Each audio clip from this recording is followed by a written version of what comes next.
వెళ్ళి నీ దేవునికి బేతేలులో నువ్వేం చేస్తానన్నారో చెయ్యి. దేవుడు వల్ల పద్నారాంలో కూడా యాకోబుతో మాట్లాడాడు. మీలో చాలా మంది వాగ్దానాలు మర్చిపోయారు, ప్రమాణాలు మర్చిపోయారు, నిబంధనలు మర్చిపోయారు, కొడుకుబడులు మర్చిపోయారు.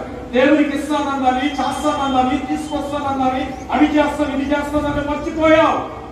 పద్నారాంలో యాకోబుతో మాట్లాడినట్లుగా మన దేవుడు ఈ రోజు నీతో మాట్లాడుతున్నారు.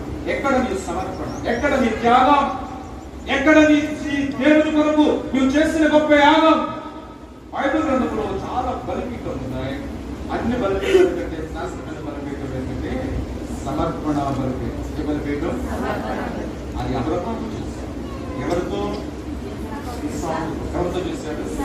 ఒకగానొక కుమారుని తీసుకుని వచ్చి బలిపీఠమును కట్టి ఆ బలిపీఠం మీద ఏకైక కుమారుని బలి ఇవ్వడానికి కూడా అబ్రహాము వెనుకొడుకు వేయాలి. దానిని సమర్పణ బలిపీఠం.